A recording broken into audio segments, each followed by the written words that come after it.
अगर आपका डिप्रेशन काफी पुराना है, कुछ वीक्स या कुछ मंथ्स का नहीं लेकिन सालों से चल रहा है, तो ये डिस्थाइमिया हो सकता है। आपको या दूसरे लोगों को ये लग सकता है कि इसकी तो पर्सनालिटी ही ऐसी है, ये तो ऐसा ही है सड़ूसा एटीट्यूड वाला जो लोगों से बात नहीं करता। लेकिन ये पर्सनालिटी की बीमारी नहीं है, ये है डिस्थाइमिया, जिसे परसिस्टेंट डिप्रेसिव डिसऑर्डर भी कहते हैं। इस वीडियो में मैं आपको बताऊंगा कि अगर आपको डिस्थाइमिया है तो क्यों हुआ और आप उसको ठीक कैसे कर सकते हैं। दोस्तों, मैं हूं साइकियाट्रिस्ट डॉक्टर प्रशांत गोहिल, आत्मन साइकियाट्री क्लिनिक अहमदाबाद से। अगर आप मुझसे ऑनलाइन कंसल्ट करना चाहते हैं या फिर मुझसे मिलना चाहते हैं तो कॉन्टेक्ट डिटेल्स मैंने स्क्रीन पे दे दिए हैं। चलिए सबसे पहले समझते हैं कि डिस्थाइमिया होता क्या है। मेडिकल टर्म में इसे परसिस्टेंट डिप्रेसिव डिसऑर्डर कहते हैं। ये एक क्रॉनिक लॉन्ग टर्म डिप्रेशन है जो मिनिमम 2 साल तक रहता है। डिस्थाइमिया को लेके 3 इंपॉर्टेंट चीजें जाननी बहुत जरूरी है। फर्स्ट, डिस्थाइमिया में सिम्टम्स की इंटेंसिटी माइल्ड टू मॉडरेट होती है, सीवियर नहीं होती। सेकंड, ये क्रॉनिक होता है, मतलब ये सालों तक रह सकता है। एंड थर्ड, आपका जो रूटीन फंक्शनिंग है वो इससे अफेक्ट होता है, लेकिन आप कंप्लीटली उसको बंद नहीं करते, आप अपना रूटीन फॉलो करते रहते हो। लेकिन वो काम करने के लिए आपको बहुत स्ट्रगल करना पड़ता है, वही काम जो दूसरे लोग बहुत आसानी से कर लेते हैं। अब आपके माइंड में सवाल आ सकता है कि डिप्रेशन और डिस्थाइमिया में फर्क क्या है। तो सीवियरिटी के हिसाब से अगर हम डिप्रेशन को कैटेगराइज करें तो उसके 2 पार्ट समझ में आते हैं। पहला होता है कि सीवियर डिप्रेशन, जिसकी इंटेंसिटी हाई होती है, उसको कहते हैं मेजर डिप्रेशन।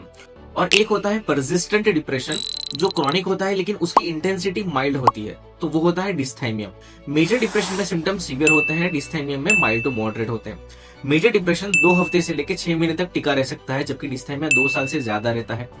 मेजर डिप्रेशन जो है वो एपिसोडिक होता है, एपिसोड्स में आता है, जबकि डिस्थाइमिया कंटिन्यूअसली रहता है। मेजर डिप्रेशन में काम बिल्कुल बंद हो जाता है, डिस्थाइमिया में काम स्ट्रगल करके कंटिन्यू रहता है। एक एग्जांपल लेके समझते हैं। मान लो 2 दोस्त हैं, एक का नाम है रमेश, एक का नाम है सुरेश, और दोनों को है डिप्रेशन। रमेश पिछले 3 महीने से डिप्रेशन में है, 2 महीने से बेड से उठ ही नहीं पा रहा है, ऑफिस नहीं जा पा रहा है, फैमिली से बात नहीं कर रहा है, ठीक से सो नहीं पा रहा है, रोता रहता है और उसको बस मरने के ख्याल आते रहते हैं। तो ये हो गया मेजर डिप्रेशन। जबकि दूसरी तरफ सुरेश है, जो पिछले 5 साल से डिप्रेशन में है।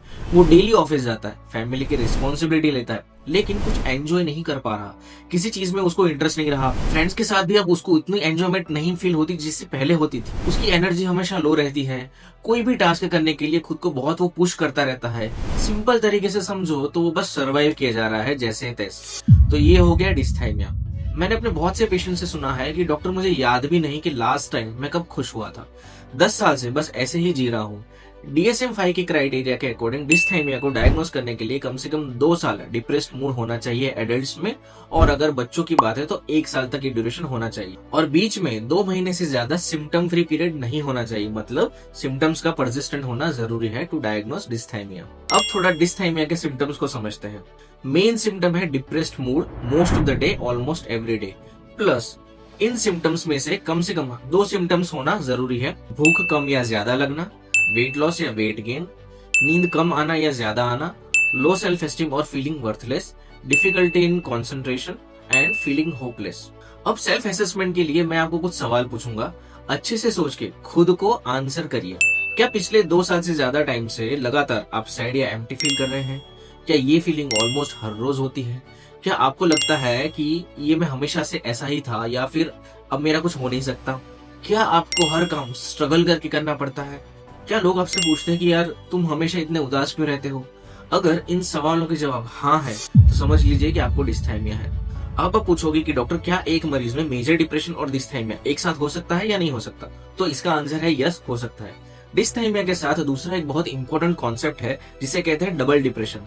कुछ लोगों को डिस्थाइमिया के साथ साथ कभी कभी मेजर डिप्रेसिव एपिसोड्स भी आते रहते हैं। मतलब बेसलाइन में तो डिस्थाइमिया है, कंटिन्यूअस मन उदास तो रहता है, लेकिन उसके ऊपर मेजर डिप्रेसिव एपिसोड भी आता है 2 से 3 महीने के लिए। जब सिम्टम्स की सीवियरिटी बहुत बढ़ जाती है तब ये मेजर डिप्रेसिव एपिसोड आता है, और उसके बाद वापस से जो बेसलाइन डिस्थाइमिया था वो वापस से आ जाता है। तो इसी को कहते हैं डबल डिप्रेशन। अब जानते हैं डिस्थाइमिया होता क्यों है। तो first cause for डिस्थाइमिया is genetics. अगर आपकी फैमिली में डिप्रेशन की हिस्ट्री रही है तो आपको डिस्थाइमिया होने के चांसेस 2 से 3 गुना ज्यादा बढ़ जाते हैं। Second cause is chronic stress. अगर आपकी लाइफ में लॉन्ग टर्म स्ट्रेस रहा है, जैसे unhappy married life, toxic job environment, financial issues, chronic illness in one of the family members, तो ऐसे क्रॉनिक स्ट्रेसफुल सिचुएशन की वजह से भी आपको डिस्थाइमिया हो सकता है। And third cause is early childhood trauma, childhood abuse, childhood neglect, parental loss, unstable home environment, ये अर्ली ऑनसेट डिस्थाइमिया के रीजन बन सकते हैं। अब सबसे इंपॉर्टेंट क्वेश्चन कि क्या डिस्थाइमिया ट्रीटेबल है? तो गुड न्यूज इज कि yes it's treatable, completely treatable. And bad news is कि इसके लिए लॉन्ग टर्म ट्रीटमेंट की जरूरत पड़ती है, इसका कोई क्विक फिक्स नहीं है। तो अगर आपको फटाफट से ठीक होना है डिस्थाइमिया से तो ये नहीं हो पाएगा, आपको पेशेंस रखना पड़ेगा। डिस्थाइमिया के ज्यादातर मरीज सिर्फ थेरेपी से ही ठीक हो जाते हैं, उन्हें मेडिसिन की जरूरत नहीं पड़ती। थेरेपी के लिए कॉग्निटिव बिहेवियर थेरेपी और इंटरपर्सनल थेरेपी बेस्ट ऑप्शंस रहते हैं। थेरेपी के लिए आप once a week session opt कर सकते हो और 1 से 2 साल तक आप कंटिन्यू रख सकते हो। अगर आपको थेरेपी बंद करके इश्यूज आ रहे हैं तो आप twice a month maintenance therapy session में या बूस्टर सेशंस भी कंटिन्यू कर सकते हो। जिन पेशेंट्स को थेरेपी सूट नहीं करती या रिजल्ट नहीं देती उनके लिए medication is a very good option.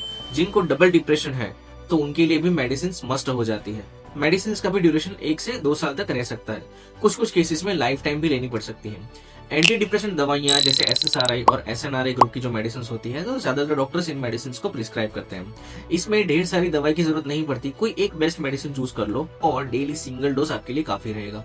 अब आपने क्या करना है, फटाफट से इस वीडियो को लाइक कर देना है। कोई क्वेश्चन है तो कमेंट सेक्शन में मुझे पूछ लो। और अब डिप्रेशन के अलग अलग टाइप्स के बारे में जानने के लिए इस वीडियो पे क्लिक करो। हम मिलते हैं नेक्स्ट वीडियो में, तब तक के लिए take care of your mental health.